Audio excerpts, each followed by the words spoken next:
Ça, c'est le Samsung Galaxy S26 Ultra. Je l'ai testé pendant une semaine et on va le déballer ensemble. Ça y est, ça fait une semaine que la série S26 a été présentée et aujourd'hui on va voir le S26 Ultra, ses 3 nouvelles fonctionnalités très attendues et on verra par la suite les différents accessoires qui ont été proposés. Et je dois vous avouer que c'est le moment le plus satisfaisant. Celui où je déballe et tout est encore neuf. On reçoit le téléphone et ses accessoires dans une petite boîte en carton avec quelques papiers de protection.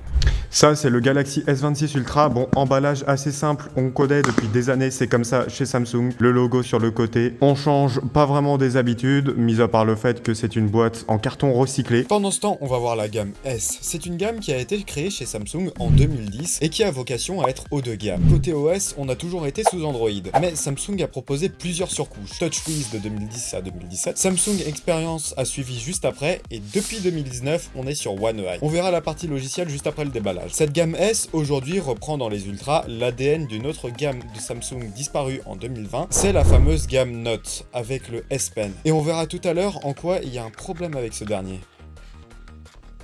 Ici, on a le S26 Ultra. Là, on a la petite pochette de rangement, donc qui se trouve juste ici avec ses encadrements. Comme je l'ai fait tomber comme un niquedouille, on a normalement le câble de recharge qui vient se mettre juste ici.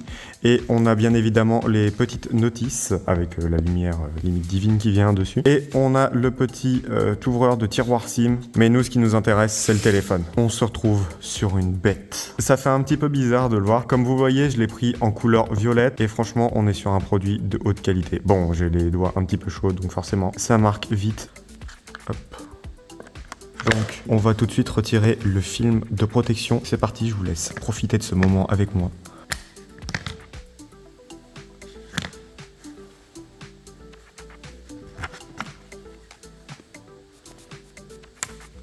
Je vous montrerai après en parallèle la différence avec mon S23 Ultra que j'ai actuellement. Déjà, on retrouve des bords assez arrondis, encore plus arrondis que sur la génération précédente, les S25 Ultra. Un écran plat, on n'est plus sur des bords incurvés, donc on va voir ce que ça donne à l'utilisation. En dessous, on est sur quelque chose d'assez plat, on va dire assez uniforme. On a 2 micros sur le dessus et sinon, on se retrouve au total avec un téléphone en aluminium, donc on est vraiment complet. Quelque chose qui est appréciable, on a toujours le petit S Pen. Cette fois-ci, il a pris quelques rondeurs, il doit s'adapter aux nouvelles formes. Et comme vous pouvez le voir, c'est un téléphone que j'ai décidé de prendre en violet. Et en vrai, je regrette pas du tout mon choix. Ça reste un violet assez sobre, pas vraiment trop flashy. Et franchement, c'est plutôt cool. On va écouter vite fait un petit peu le bruit des boutons. Commençons par le S Pen. Le bouton d'allumage. Les boutons du son. Sur ce Samsung Galaxy S26 Ultra, on est sur One UI 8.5, la surcouche constructeur de Samsung. Donc en même temps, je vous mets l'affichage à droite directement sur le téléphone. Pour vous faire un petit point sur l'OS de Samsung, en janvier 2025, lorsque sont sortis la gamme des S25, on a eu le droit à One UI 7, qui a été un gros changement sur l'OS de Samsung, donc notamment au niveau de l'interface qui s'est modernifiée. Ensuite, quelques mois après, on a eu One UI 8 qui est venu rajouter du contenu, et sur ce Galaxy S26 Ultra, on a One UI 8.5 qui vient peaufiner justement les versions précédentes du logiciel. Donc comme d'habitude, ça fonctionne au top. On a un OS qui est franchement fluide. Vous aimez pas. Vous me direz, c'est comme sur chaque constructeur, on aime la patte ou on ne l'aime pas. Là où j'aimerais m'attarder un petit peu, c'est concernant des fonctions d'IA qui ont été rajoutées. Comme vous le savez, on a Galaxy AI sur les téléphones depuis 2024 et notamment dans l'application message, on a ici le téléphone qui me propose des réponses, donc soit positives, négatives ou neutres, à mon ami Hippo qui m'a demandé si je pouvais envoyer les photos de mes vacances en Allemagne. Bon, pour l'instant, on ne l'a pas sur le S26 Ultra, mais c'est censé arriver dans les mois qui suivent. C'est une fonction agentique que vous pouvez décider d'activer ou de ne pas activer, qui va détecter le message, qui va, en plus de vous proposer un texte, va aussi vous proposer d'ouvrir la galerie photo, et en fonction de si vous avez activé la fonction de localisation lors de la prise de photo, va vous renvoyer directement sur la galerie et à la date où vous avez pris la photo pour directement les envoyer à votre ami. Un autre truc pas mal aussi que vous devez probablement connaître, c'est la gomme audio. Cette vidéo, c'est un unboxing du JBL Tour 1 M3 que j'ai présenté en short et sur TikTok il y a quelques jours, donc allez la voir si ça vous intéresse. J'ai la gomme audio, donc c'est-à-dire que si j'ai des bruits parasites sur ma vidéo, je peux directement les retirer et avoir un son propre. Mais ce qui a été rajouté en plus, c'est la gomme audio dans nos applications de divertissement, donc notamment YouTube et TikTok. Donc là, je lance directement la vidéo chalet.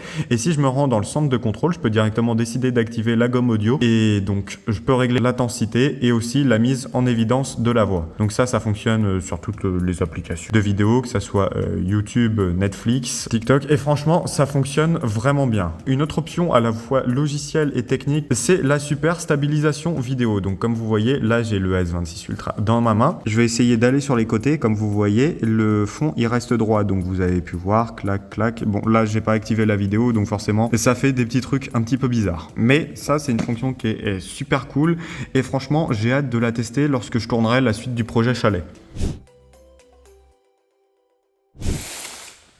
Comme vous l'avez vu en début de vidéo, j'ai aussi acheté des accessoires qui vont avec le téléphone, donc notamment la coque qui est compatible QI2, donc c'est-à-dire la recharge magnétique. Donc en l'occurrence, oui, le téléphone peut se recharger en sans fil, mais cette fois-ci, vous avez un petit anneau aimanté à l'arrière du téléphone qui va faire un peu comme MagSafe avec Apple. Donc on va déballer la coque et après on se concentrera sur le chargeur 60 watts parce que le S26 Ultra, sa particularité, c'est que la puissance de recharge a aussi été améliorée, donc on va voir ça. En premier, on a la coque.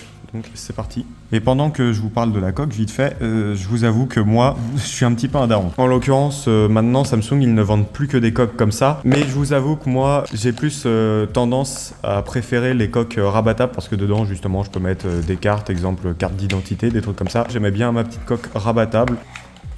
Donc là, on a accès directement à la coque. Je l'ai prise en noir du coup, puisque le téléphone est violet, mais la coque est en noir pour un petit peu plus de sobriété. Bon, c'est une coque silicone classique. Je voulais quand même vous présenter les accessoires que j'ai achetés avec. Après, franchement, ça reste une coque, quoi. Donc voilà. Je pense que ce que vous attendez tous, bien évidemment, avec la coque, c'est de l'avoir fité sur le S26 Ultra. J'avais un peu peur aussi de prendre la coque en violet, pour la simple et bonne raison qu'avec le téléphone, ça aurait peut-être été trop. Là, je trouve que ça va, ça rend plutôt pas mal. On a la coque, ça fonctionne très bien. Et maintenant, concernant le chargeur, on va voir ça tout de suite. Un petit chargeur, le chargeur, il est assez imposant quand même. USB-C classique, on est sur un plus gros chargeur que les précédents qu'on peut avoir avec les 15 ou 25 watts. Franchement, petit chargeur qui fait aussi sa masse. Un autre truc aussi dont je ne vous ai pas parlé pendant la précommande, c'est-à-dire que j'ai reçu ce petit papier avec, et juste derrière j'ai un code de réduction. Merci Samsung. Je vous ai forcément fait un comparatif photo et vidéo des deux téléphones. Comme premier exemple, on est sur un X5, à gauche le S26 Ultra, à droite le S23 Ultra. On voit que sur la photo du S23, les couleurs sont beaucoup plus sombres. On voit un peu plus un côté granulé qu'on a moins sur le S26 Ultra. Et ce pour une bonne raison, l'ouverture des caméras est beaucoup plus grande. Donc forcément on capte beaucoup plus de lumière et on a moins ce côté granuleux. Concernant l'ultra grand angle, c'est sensiblement la même chose. La qualité, ça reste toujours du 3000 par 4000 sur les téléphones. Par contre, j'aurais tendance à dire que sur le S26 Ultra, la photo est un petit peu moins floue et les couleurs sont plus vives et naturelles. Ensuite, j'ai testé le mode macro sur une petite fleur d'Iféon et je suis assez mitigé sur le résultat. Parce que d'un côté, sur le S26 Ultra, le centre est plutôt net et les bords deviennent un peu plus flous. Et sur le S23 Ultra, le centre est plutôt flou, mais par contre, on a plus de détails au niveau des bords de la fleur. Donc, je vous laisse en juger en commentaire. Petit aparté sur le zoom x100 où c'est bien plus net sur le S26 Ultra. Alors, pour cette partie concernant le x10, j'avais un peu peur puisqu'on a perdu le x10 optique qu'on avait sur le S23 Ultra. Mais en vrai, je suis agréablement surpris, la qualité est bien meilleure sur le S26 encore une fois. Et pour conclure le test de jour, une petite vidéo qui compare les deux et je vous ai mis le son en alterné, donc vous pouvez suivre la petite icône. Et honnêtement, le S26 Ultra est beaucoup plus clair sur le bruit des cailloux lorsque je marche. Maintenant, on va faire un petit peu de photos de nuit. En reprenant le X5 de tout à l'heure, on voit que le S26 a un rendu un petit peu plus lumineux. Là, un exemple qui est intéressant, c'est que sur les Samsung, on peut choisir un mode nuit. Et dans ce cas, on va devoir tenir le téléphone stable pendant un certain temps qui est donné pour... Et le but, c'est qu'à la fin, la photo soit la plus claire et la plus nette possible. Et sur les deux téléphones, j'avais pas la même durée qui était proposée. Donc le S23 avait une durée plus longue, c'est ce qui fait que le résultat est beaucoup plus clair. Par contre, à mon goût, le S26 reste quand même plus naturel. À vous de me dire dans les commentaires. Alors là, encore une fois de plus, je sais pas trop quoi en penser parce que d'un côté, on a le S26 Ultra qui nous fait un effet de sortie de boîte complètement bourré à 4h du matin. Et en même temps, de l'autre côté, on a le S23 Ultra qui a certes un rendu bien plus lumineux. Par contre, on a des corps flottants en plein milieu de la caméra. Là, je sèche. Dites-moi dans les commentaires, une fois de plus, ce que vous en pensez. Ça fait une semaine que j'ai ce téléphone et je vais vous donner mon verdict. Déjà en main, c'est un téléphone très premium avec des bords arrondis qui le rendent confortable, même si j'aimais bien le côté rectangulaire hérité de la gamme Note, franchement j'en suis pas déçu. Ensuite l'écran, comme les années précédentes, c'est comme le vin, il se bonifie avec le temps. Par contre on verra qu'avec l'écran de confidentialité dit Privacy Display, ça flue pas mal dans certains cas. Un autre point que j'apprécie beaucoup, et à vrai dire c'est un argument qui me fait prendre un Ultra chez Samsung, c'est le S Pen.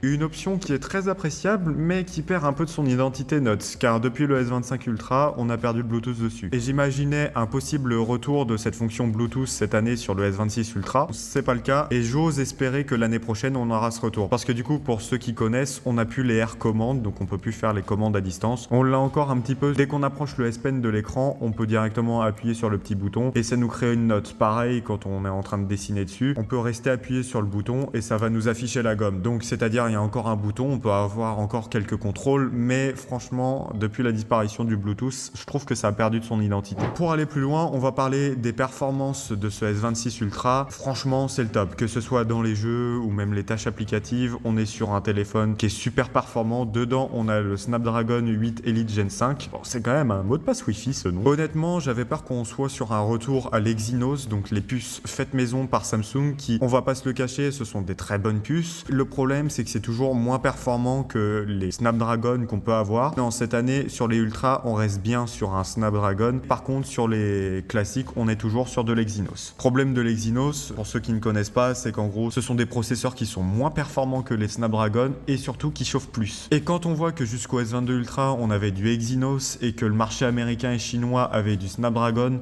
pour 200 balles moins cher, là, ça la met un peu mal. Sinon, l'écran est franchement au top. Samsung nous a habitués à produire les meilleures dalles du marché et ce S26 Ultra ne déroge pas à la règle. Gorilla Glass Victus 2, que ça soit à l'avant, à l'arrière.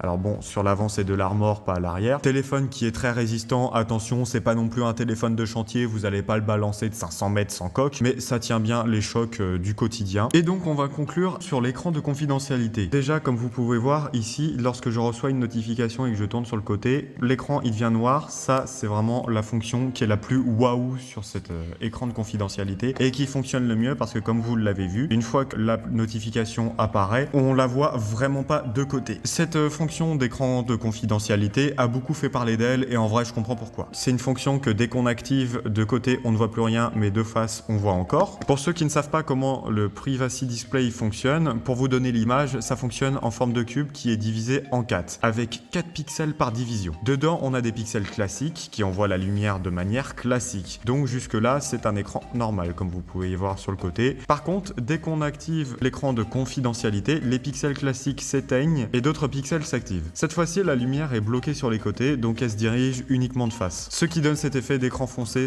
/ anti-espion. Cette technologie, en vrai, elle fonctionne bien. Alors, c'est pas une solution miracle, il faut quand même avoir un certain angle de vision de côté. Et si vous voulez l'améliorer, je vous conseille soit de baisser la luminosité, ce qui fait qu'on verra pas de côté, ou alors sinon, vous avez encore une autre fonction sur le Privacy Display, c'est la protection max de confidentialité. Honnêtement, ça fonctionne bien. Par contre, vous allez le voir, sur le côté, on aura vraiment l'impression d'avoir un écran grisâtre, mais par contre, ça va le faire aussi lorsque vous regardez de face, l'écran va se blanchir un petit peu, donc vous perdez forcément en qualité et en termes de contraste, c'est pas le top. Vous l'aurez compris, cette fonction, vous n'allez pas l'activer tout le temps, vous allez uniquement l'activer lorsque vous allez accéder temporairement à des données privées, telles que par exemple l'application de la banque, telles que par exemple les mots de passe. Là, vous voyez, lorsque je cherche à déverrouiller le téléphone, l'écran de confidentialité s'active automatiquement et je peux directement taper mon code en sécurité ou alors mettre l'empreinte. Perso, ce que j'ai fait, c'est que je l'active pas en permanence, je l'active uniquement lorsque je reçois des notifications comme vous l'avez vu tout à l'heure, quand je rentre des mots de passe ou parfois même sur certaines applications telles que TikTok, Instagram, les messages, etc. Concernant le bloc de charge aussi, je vais faire une petite aparté dessus. C'est un bloc de charge qui est 60 watts que j'ai acheté forcément avec le téléphone. J'ai entendu dire aussi que pour certains, le câble n'était pas compatible avec la recharge 60 watts et qu'il fallait en acheter un autre séparément, chose que je trouvais bizarre au début, je trouvais ça stupide quand même de la part de Samsung, sachant que même eux ont confirmé que le câble n'était pas compatible avec les 60 watts. Honnêtement, j'ai testé le chargeur 60 watts